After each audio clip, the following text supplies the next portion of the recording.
Good morning all at class students. बेटा आज का अपना टॉपिक है स्टेप्स ऑफ रिप्रोडक्शन।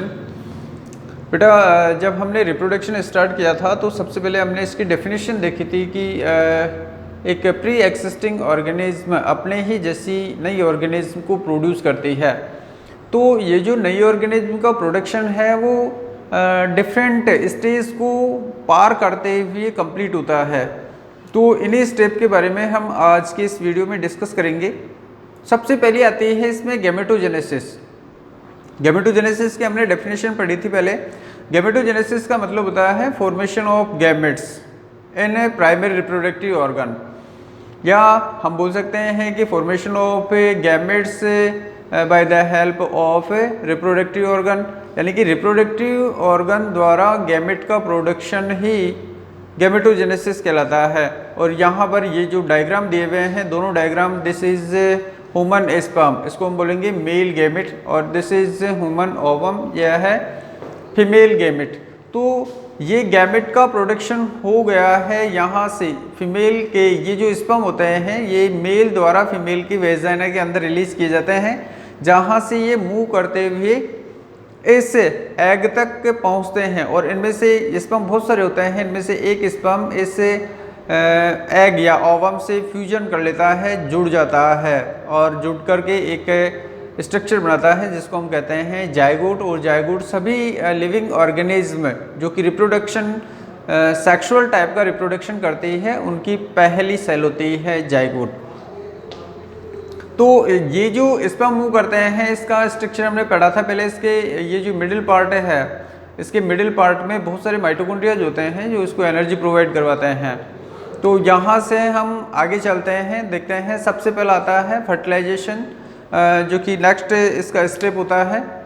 तो फर्टिलाइजेशन का मतलब होता है fusion of egg with sperm, यानी कि एग स्पर्म से फ्यूज कर लेता है और उसी को हम कहते हैं फ्यूजन, या हम बोल सकते हैं fusion of male and female gametes to forms zygote is called fertilisation. अब अपन ह्यूमन में पढ़ रहे हैं, तो ह्यूमन के अंदर फर्टिलाइजेशन कैसा होता है? हमने पहले दो टाइप के फर्टिलाइजेशन पढ़े थे, एक इंटरनल होता है और एक एक्सटर्नल होता है। तो इंटरनल फर्टिलाइजेशन फीमेल की बॉडी में होता है, जबकि एक्सटर्नल फर्टिलाइजेशन बॉडी से बाहर वाटर में होता है, या बोल सकते हैं लिक्विड मीडियम। तो लिक्विड मीडियम मोस्टली वाटर लिया जाता है। तो फीमेल के अंदर जो फर्टिलाइजेशन होता है वो कहाँ पर होता है? फैलोपियन ट्यूब में होता है। Fertilisation internal as it take place inside the female's body in the oviduct, यानी कि फर्टिलाइजेशन, ये आपका क्वेश्चन बन गया कि where is fertilisation take place in human being. तो oviduct in female body. During this process, the nuclei of sperm and egg fuse to form a single nucleus, यानी कि दोनों फ्यूज करके एक सिंगल न्यूक्लियस फॉर्म कर लेते हैं। As a result, the fertilized egg, also called zygote, is formed. Zygote is beginning of a new individual, यानी कि बिगनिंग यानी कि शुरुआती सेल होती है। यहाँ पर फर्टिलाइजेशन मैं आपको बता देता हूँ कैसे होता है। एक बार हम फीमेल रिप्रोडक्टिव सिस्टम का डायग्राम देखते हैं।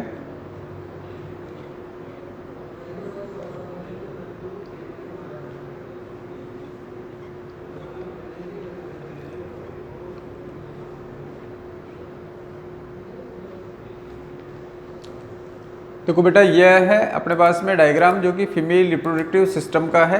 ये वेजाइनल ट्रैक है और यहाँ पे मेल अपने स्पर्म को रिलीज करता है। बहुत सारे स्पर्म होते हैं, लगभग 20 से 30 करोड़ स्पर्म होते हैं।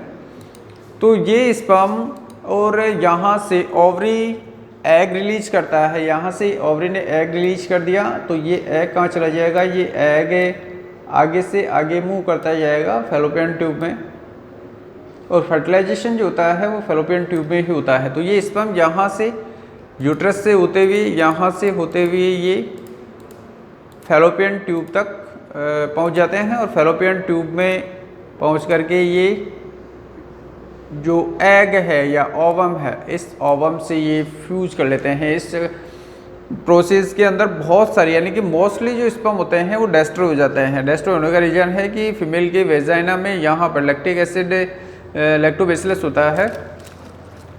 तो वो लैक्टोबैसिलस लैक्टिक एसिड का सिक्रेशन करता है, जिसके कारण यहाँ का जो नेचर है वो एसिडिक होता है।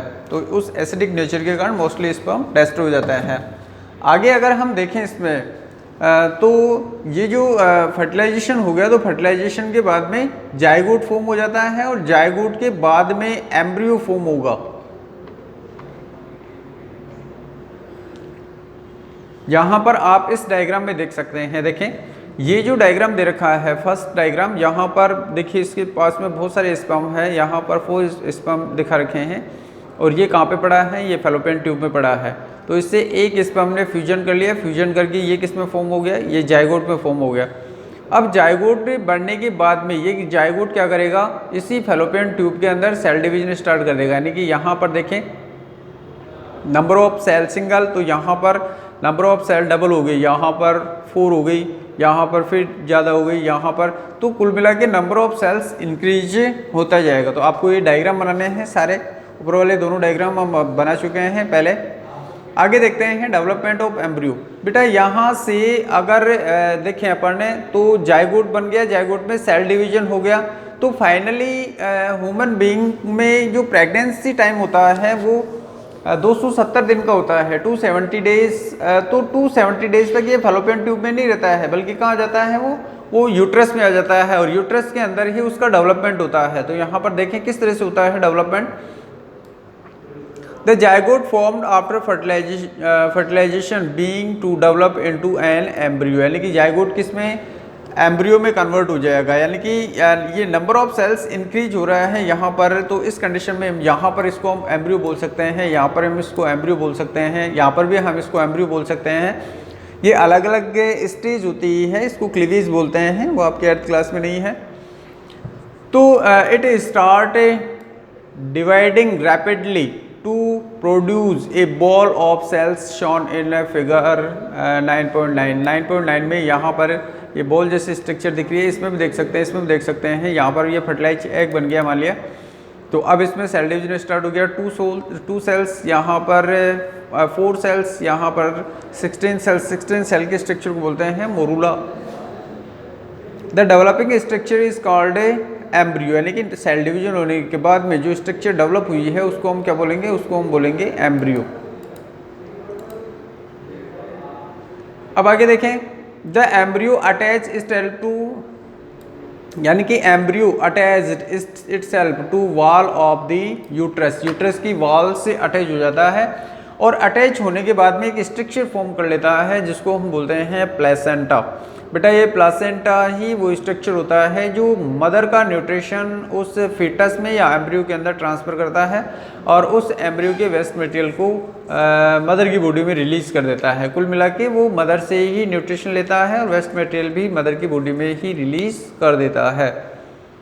तो यहाँ पर देखें आगे, फॉर फ्यूचर डेवलपमेंट, यानी कि यूट्रस अपने यूट्रस में और एम्ब्रियो के अंदर जो एक टिश्यू रिलेशन बन जाता है, उस टिश्यू रिलेशन बनने का जो प्रोसेस होता है उसको तो बोलते हैं इम्प्लांटेशन, और जो टिश्यू रिलेशन बनके जो स्ट्रक्चर फॉर्म होती है उसको हम बोलेंगे placenta. Here it develop over the next 9 month, यानी कि ये यहाँ पर आगे 9 महीने तक डेवलप होता है। The developing embryo gradually differentiation into different body parts, यानी कि इसमें धीरे धीरे बॉडी पार्ट्स बनने लगते हैं, such as hands, legs, head, other. तो ये अलग अलग जो डेवलपमेंट हो रहा है जिसमें अलग अलग ऑर्गन्स फॉर्म हो रहे हैं। Thus when in the embryo different body parts can be identified, it is called foetus. तो यहाँ पर जब हम एम्ब्रियो, देखिए पहले बना जाइगोट, जाइगोट से बना एम्ब्रियो, एम्ब्रियो के आगे जो स्ट्रक्चर बन रही है इसको फोइटस बोल सकते हैं। तो ये जो स्ट्रक्चर है इसका मतलब है कि इसके अंदर ऑर्गन्स डेवलप हो गए। अगर ऑर्गन डेवलप नहीं है तो उसको हम क्या बोलेंगे, एम्ब्रियो। आगे डिफरेंस देखेंगे इनमें। At the time of birth the foetus weight about 3 kg, तो हम यहाँ पर एग्जैक्ट डेटा न लेकर के 2 to 3 kg, यानी कि 2 से 3 किलोग्राम का बच्चा होता है जब उसका जन्म होता है। कुछ बच्चे इससे भी कम वेट के होते हैं। तो आगे हम ये जो डेवलपमेंट हो रहा है ये कैसे हो रहा है, यहाँ पर हम इस डायग्राम से भी देख सकते हैं। देखिए यहाँ पर ये फर्टिलाइजेशन कहाँ पर हुआ, जाइगोट बना, जाइगोट कहाँ पे बना, जाइगोट बना फैलोपियन ट्यूब में, ये फैलोपियन ट्यूब में। अब इसमें यहाँ से ही डेवलपमेंट स्टार्ट हो जाता है। देखिए यहाँ से यहाँ तक पहुँचते पहुँचते मान लिया इसमें सेल डिवीजन हो गया, सिंगल सेल थी इसमें 4 सेल्स की स्ट्रक्चर बन गई। यहाँ पर इसमें और भी 8 सेल्स की स्ट्रक्चर बन गई। यहाँ पर आते आते इसमें 16 सेल की स्ट्रक्चर बन गई। तो नंबर ऑफ सेल्स इंक्रीज हो रहा है यहाँ पर, लेकिन इसकी ग्रोथ नहीं होती है। अब ये क्या करेगा, अब ये आ गया आपके यूट्रस में। ये यूट्रस का स्ट्रक्चर है, आधा पार्ट दे रखा है इधर से। तो ये यूट्रस की ये जो मेम्ब्रेन है, यूट्रस में 3 मेम्ब्रेन होती है, सबसे अंदर वाली एंडोमेट्रियम, बीच वाली मायोमेट्रियम और लास्ट वाली पेरीमेट्रियम। तो ये जो इसकी एंडोमेट्रियम मेम्ब्रेन है, इस एंडोमेट्रियम मेम्ब्रेन से एक टिश्यू रिलेशन बना देता है जिसको हम बोलते हैं प्लेसेंटा। तो इसको है यहाँ पर देख सकते हैं अम्बेंडिंग एम्ब्रियो। और ये जो 270 दिन तक जो बेबी रहता है, ये इसका फ्रंट डायग्राम है। ये यूट्रस है, यूट्रस सैक लाइक स्ट्रक्चर होता है जैसे कि हमने लास्ट वीडियो में देखा था। तो इस तरह से यहाँ से इसमें प्लेसेंटा जुड़ा हुआ है, और ये प्लेसेंटा यूट्रस की जो वाल होती है उस वाल के अंदर धंसा हुआ रहता है, जिसमें बहुत सारी ब्लड वेसल्स प्रेजेंट होती है जो कि इस बेबी को या फिटस को न्यूट्रिशन प्रोवाइड करवाती है। आगे हम देखते हैं इसमें नेक्स्ट जो टॉपिक आ रहा है हमारे पास में, वो है difference between zygote, embryo and foetus. बेटा इनमें डिफरेंस होता है। जाइगोट के बारे में हम डिस्कस कर चुके हैं, ये सिंगल सेल होती है, ये मल्टी सेलुलर स्ट्रक्चर होती है, ये भी मल्टी सेलुलर स्ट्रक्चर होती है। लेकिन ये जो मल्टी सेलुलर स्ट्रक्चर होती है इसके अंदर ऑर्गन्स डेवलप नहीं होते हैं, जबकि इसमें फिटस में ऑर्गन्स डेवलप होते हैं। Zygote is form by the fusion of male and female gamete, sperm and egg. तो ये तो जाइगोट हो गया।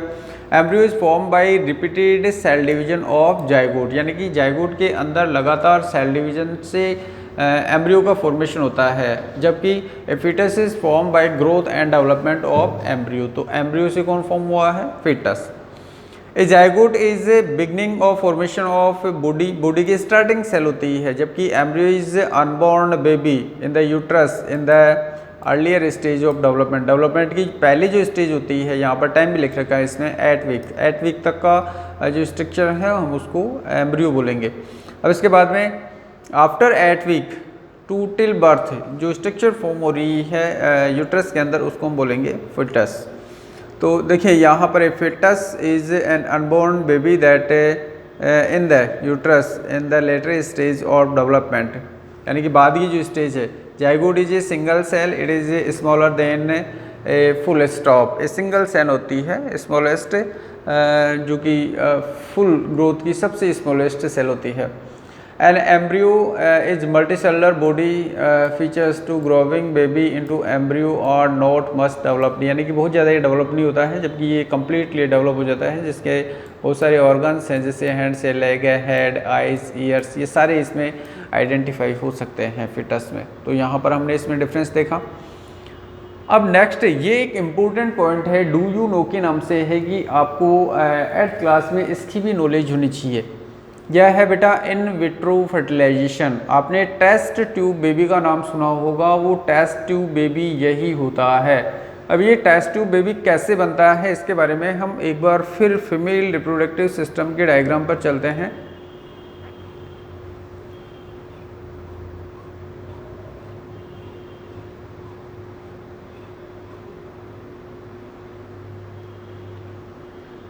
तो बेटा ये है आपके सामने फीमेल रिप्रोडक्टिव सिस्टम का डायग्राम।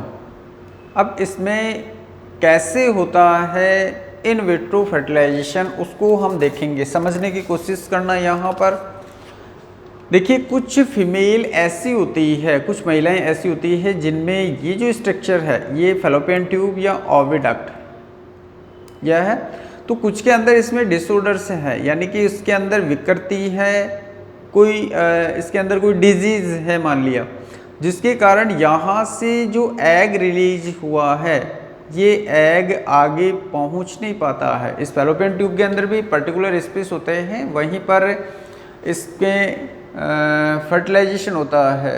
इसकी भी 3 स्टेप होती है। तो यहाँ पर इस कंडीशन में क्या करेंगे, जबकि इसमें और सब कुछ सही है, यानी कि इसका यूट्रस बिल्कुल वेल डेवलप्ड है जिसके अंदर प्रेगनेंसी रह सकती है, लेकिन फैलोपियन ट्यूब में डिसऑर्डर है। तो उस कंडीशन में क्या करेंगे, इस फीमेल का यहाँ से एग निकाल लेंगे, यहाँ से एग को हमने इसकी बॉडी के बाहर निकाल लिया और इस फीमेल की जो पार्टनर हैं यानी कि इनकी जो हस्बैंड है उनके स्पर्म निकाल लिए और स्पर्म को इस बॉडी के बाहर फीमेल के अंदर, यानी कि ह्यूमन बीइंग में जो फर्टिलाइजेशन होता है वो फीमेल में होता है, लेकिन फीमेल की बॉडी के बाहर फर्टिलाइजेशन करवा दिया हमने यहाँ पर टेस्ट ट्यूब में। यहाँ पर ये स्पर्म इससे फर्टिलाइज करवा दिया। अब फर्टिलाइजेशन के बाद में क्या बन गया, ये फर्टिलाइजेशन के बाद में ये बन गया जाइगोट। जाइगोट ये सिंगल सेल है।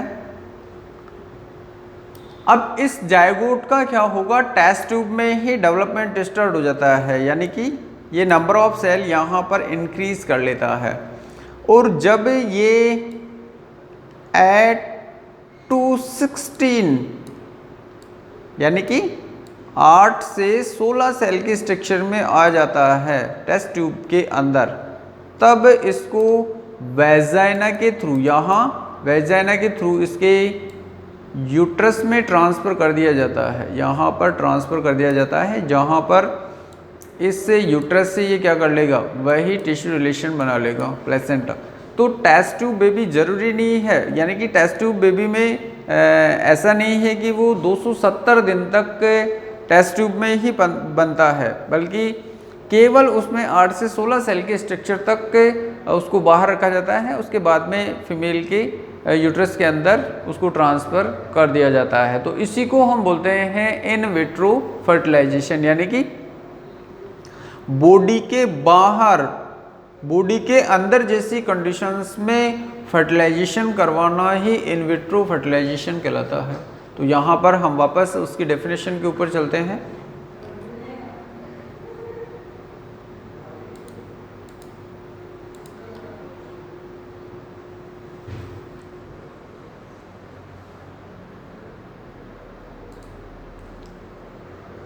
देखिए, in vitro fertilisation, in vitro इसको शॉर्ट में बोलते हैं IVF। In vitro fertilisation refer to fusion of egg with sperm inside test tube, यानी कि आउटसाइड द फीमेल्स बॉडी।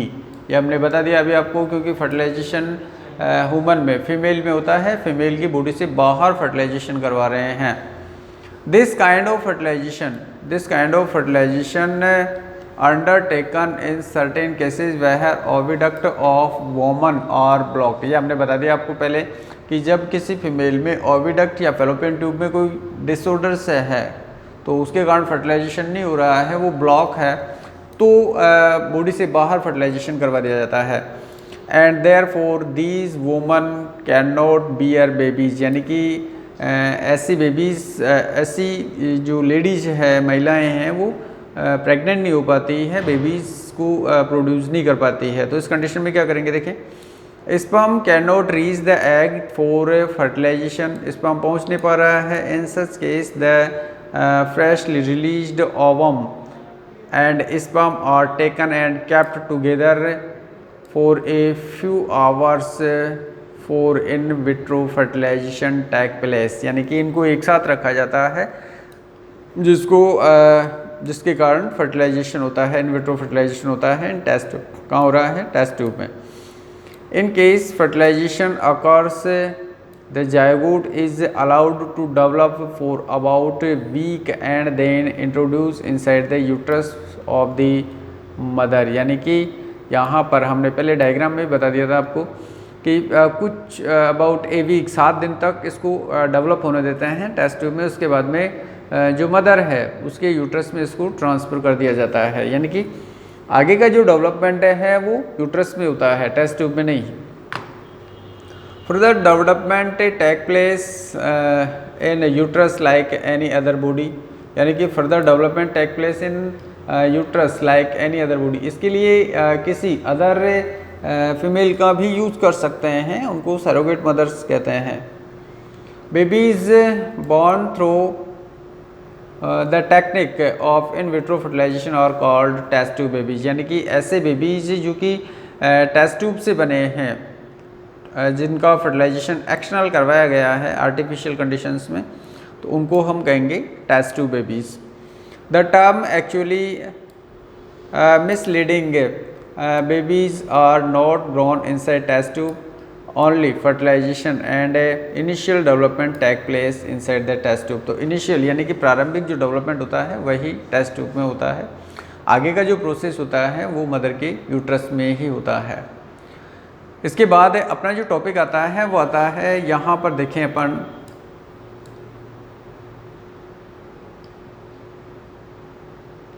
ये गलत लाइन है, यंग वंस टू एडल्ट। तो बेटा यहाँ पर एक जो जनरेशन हुई है, प्रोडक्शन हुआ है, तो कुछ ऑर्गेनिज्म के अंदर डायरेक्टली एक एडल्ट में कन्वर्ट नहीं होता है, बल्कि उसके बीच में कुछ अदर स्टेप भी आती है, और उन्हीं अदर स्टेप को पार करते हुए एक जो फर्टिलाइज्ड एग है उसे एक एडल्ट बनने तक का जो प्रोसेस होता है उसको हम बोलते हैं मेटामॉर्फोसिस। तो यहाँ पर जो टॉपिक दिया हुआ है यंग वंस टू एडल्ट, तो इस प्रोसेस को हम बोलेंगे मेटामॉर्फोसिस, METAMORPHOSIS। तो सबसे पहले तो आप मेटामॉर्फोसिस की डेफिनेशन लिखेंगे। द प्रोसेस, यहाँ पर देखें, the process of transformation from an immature, अपरिपक्व, from an animal like larva its adult form, larva से इसकी एडल्ट फॉर्म, इन टू और मोर डिस्टिंक्ट स्टेज, यानी कि 2 स्टेज या 2 से ज़्यादा स्टेज को पार करते हुए अगर एडल्ट में कन्वर्ट हो रहा है तो उसको हम बोलेंगे मेटामॉर्फोसिस। ये इम्पोर्टेंट डेफिनेशन है। तो यहाँ पे ये जो मेटामॉर्फोसिस होता है वो कैसे होता है उनके बारे में आगे डिस्कस करते हैं अपन। देखिए, let us look back at figure 9.1, it show the life cycle of butterfly. तो बटरफ्लाई के अंदर किस तरह से लाइफ साइकिल हो रहा है। यहाँ पर देखिए, सबसे पहले कौन बना, एग, ये फर्टिलाइज्ड एग है। यहाँ पर फर्टिलाइज्ड एग से कौन बना, लार्वा, और इसके लार्वा को बोलते हैं कैटरपिलर। लार्वा फॉर्म हो गया, लार्वा से बनता है प्यूपा। बेटा प्यूपा एक प्रोटेक्टिव लेयर होती है लार्वा के ऊपर, जिसके कारण ये लॉन्ग टाइम तक प्रोटेक्ट रहता है, यानी कि लार्वा अपने आप को प्रोटेक्शन करने के लिए अपनी बॉडी के ऊपर एक हार्ड लेयर बना लेता है, तो उस स्ट्रक्चर को कहेंगे प्यूपा। और प्यूपा जब इसमें डेवलपमेंट कंप्लीट हो जाएगा तो ये उससे जो कोट है जो कि हार्ड लेयर बनी है उसको तोड़ करके बाहर आ जाएगा, उसको हम बोलेंगे एडल्ट। तो यहाँ पर हम डायग्राम देख सकते हैं इसका। सबसे पहले हमारे पास में बटरफ्लाई का डायग्राम है, ये डायग्राम है लाइफ साइकिल ऑफ बटरफ्लाई, ये आपको बनाना भी है। देखिए, सबसे पहले ये एग है, ये फर्टिलाइज्ड एग है। तो फर्टिलाइज्ड एग धीरे धीरे किस में कन्वर्ट हो गया, लार्वा में कन्वर्ट हो गया, यानी कि इसका डेवलपमेंट स्टार्ट हुआ है। अब लार्वा से ये जो प्लांट्स होते हैं उनकी ब्रांच से चिपक जाता है और यहाँ से सक करता है, जो कोमल ब्रांचेज होती है वहाँ से सकिंग करता है, चूषण, यानी कि इसका जो न्यूट्रिशन है प्लांट का उसको चूस लेता है और धीरे धीरे अपने ऊपर एक हार्ड लेयर बना लेता है। तो इस स्ट्रक्चर को हम क्या कहेंगे, प्यूपा। और इसके प्यूपा को क्राइलेसिस भी बोलते हैं, क्राइसेलिस इसका जो लार्वा प्यूपा है इसको बोलते हैं। अब ये जो प्यूपा है ये किस में कन्वर्ट हो जाएगा, एडल्ट में। एडल्ट किसको बोलते हैं, एडल्ट उस स्टेज को बोलते हैं जिस स्टेज में एनिमल्स के अंदर रिप्रोडक्शन होता है। अब इसी तरह से अगर हम अदर ऑर्गेनिज्म में, यहाँ पर नेक्स्ट जो दे रखा है वो दे रखा है किसका, सिल्क वर्म का। सिल्क वर्म में सेम प्रोसीजर होता है। यहाँ पर silk worm also following same life cycle both the larva and pupa. इसमें भी लार्वा और प्यूपा दोनों बनते हैं, लेकिन कुछ ऑर्गेनिज्म ऐसी भी होती है जिनमें लार्वा बनता है, प्यूपा नहीं बनता है। लार्वा से वो सीधा एडल्ट में कन्वर्ट हो जाता है। तो pupa look very different from the adult, जो कि एडल्ट से डिफरेंट होता है। What happens in case of frog, तो फ्रॉग का भी हम पढ़ेंगे आगे। तो सबसे पहले हम सिल्क वर्म का देखें यहाँ पर।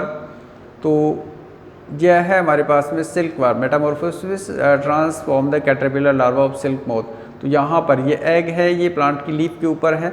अब ये लीफ के ऊपर किस में कन्वर्ट हो जाएगा, ये लार्वा में कन्वर्ट हो जाएगा, कैटरपिलर लार्वा, जिसके अंदर बहुत सारे सेगमेंटेशन होता है। अब इसके ऊपर ये प्रोटेक्टिव लेयर फॉर्म हो जाती है जिसको हम बोलते हैं क्राइसेलिस या हम बोल सकते हैं इसको प्यूपा। तो बेटा सिल्क वर्म में जो सिल्क निकला जाता है ये करता क्या है, ये अपने ही इसके अंदर सलाइवरी ग्लैंड्स होती है इसके माउथ में। तो उन सलाइवरी ग्लैंड्स एक वाटरली लिक्विड होता है जिसका सिक्रेशन ये अपने ही बॉडी के ऊपर करता है और अब बॉडी के ऊपर एक प्रोटेक्टिव लेयर बना लेता है जिसको हम बोलते हैं प्यूपा। तो जैसे सिल्क वर्म से सिल्क निकाला जाता है तो इन्हीं को हॉट वाटर के अंदर डाल करके यानी कि इनका जो सलाइवा है वो एयर के कांटेक्ट में आकर के थ्रिल लाइक स्ट्रक्चर में कन्वर्ट हो जाता है जिसको हम बोलते हैं सिल्क। तो उनको गर्म पानी के अंदर डाल करके इनका सिल्क निकाल लिया जाता है। तो फाइनली अगर ये जो प्यूपा है ये किस में कन्वर्ट हो जाएगा, ये एडल्ट में कन्वर्ट हो जाएगा। नेक्स्ट हमारे पास में आता है फ्रॉग का। देखिए फ्रॉग के अंदर बहुत सारे चेंजेज होते हैं, एक बार थ्योरी देख लेते हैं इसकी। In case butterfly silkworm in case frog there are 3 distinct stage starting from the egg. तो एग इसमें फ्रॉग के अंदर मेंढक में किस तरह से डेवलपमेंट होता है। तो in case butterfly silkworm even frog the tadpoles look very different from the adults. How these drastic change take place, यानी कि इसके अंदर बहुत सारे चेंजेस होते हैं। The process of transformation of larva और tadpole into adult through drastic change is called metamorphosis. तो यहाँ से ये मेटामॉर्फोसिस केवल टैडपोल के लिए ही नहीं है बल्कि सभी जो लोअर कैटेगरी के एनिमल्स होते हैं उनमें होता है। यहाँ पर हम देखें फ्रॉग के अंदर मेटामॉर्फोसिस किस प्रकार से होता है। तो यहाँ पर ये सारे के सारे क्या हैं, ये फर्टिलाइज्ड एग हैं। अब फर्टिलाइज्ड एग ध्यान कर लेना, फ्रॉग के अंदर जो फर्टिलाइजेशन होता है वो एक्सटर्नल होता है बेटा, क्योंकि इनके अंदर जो मेल फ्रॉग होता है वो अपने स्पर्म को और फीमेल अपने जो एग है यानी कि अपने गैमेट है उनको वाटर के अंदर रिलीज़ कर देती है और वहीं पर इनके अंदर फर्टिलाइजेशन होता है, एक्सटर्नल फर्टिलाइजेशन होता है। और एक्सटर्नल अब इसके अंदर जो कम्प्लीटली डेवलपमेंट होता है वो वाटर में होता है, फीमेल की बॉडी में नहीं होता है यहाँ पर। तो अब ये जो जायगोट फॉर्म हो गए या फर्टिलाइज्ड एग बन गए, ये एग किस में कन्वर्ट होंगे, धीरे धीरे एम्ब्रियो में कन्वर्ट हो जाएंगे। अब ये जो एम्ब्रियो है, एम्ब्रियो धीरे धीरे ये लार्वा में कन्वर्ट हो जाता है। अब यहाँ पर इसका लार्वा का और इसका एडल्ट का अगर हम स्ट्रक्चर देखें तो बहुत सारे चेंजेस हैं इसमें। और ये टैडपोल जो है वो जैसे वाटर के अंदर एक्वाटिक प्लांट्स होते हैं तो उनसे ये चिपक जाता है और उनसे न्यूट्रिशन भी ये लेते हैं टू वाटर प्लांट्स। आगे देखें एक्सटर्नल गिल्स फॉर ब्रीथिंग, इनमें गिल्स धीरे धीरे जो है वो डेवलप होने लग जाते हैं। टैल कीप्स ग्रोविंग, टैल यहाँ पर ग्रो करने लग जाती है। अब यहाँ पर आगे का जो प्रोसीजर है, अब इनमें धीरे धीरे देखिए यहाँ पर इसमें यहाँ पर लेग्स नहीं है, इसमें लेग्स ग्रो कर रहे हैं, पीछे के लेग ग्रो कर रहे हैं, हिंड लेग्स अपीयर दिख रहे हैं इसमें। Lives from food stored in the tail, इनका फूड टेल में स्टोर रहता है। अब धीरे धीरे क्या होगा, इनकी जो टेल है वो टेल भी धीरे धीरे डिसअपीयर होने लग जाती है और फ्रंट लेग अपीयर होने लगते हैं। यहाँ पर आगे की जो पैर हैं ये भी डेवलप होने लगे धीरे धीरे और टेल छोटी होती जा रही है। तो फाइनली एक यंग जो एग है वो फॉर्म हो गया है। तो एम्ब्रियो को डिफरेंट स्टेज से पार करते हुए फाइनली एक न्यू फ्रॉग का फॉर्मेशन हो गया है। तो ये लाइफ साइकिल आपको डायग्राम बनाने हैं बेटा, तीनों की डायग्राम बनाने हैं आपको। सिल्क वर्म का भी बनाना है, बटरफ्लाई का भी बनाना है और फ्रॉग का भी बनाना है। तो बेटा आज की इस वीडियो में हमने जो डिफरेंट स्टेप है रिप्रोडक्शन की उनके बारे में स्टडी किया है। बेटा वीडियो पूरा देखना, 2 बार देखना, तब जाकर के समझ में आएगा। हमें नेक्स्ट वीडियो में एसेक्सुअल रिप्रोडक्शन की स्टडी करेंगे कि एसेक्सुअल रिप्रोडक्शन कैसे होता है डिफरेंट ऑर्गेनिज्म में। ठीक है, थैंक्स।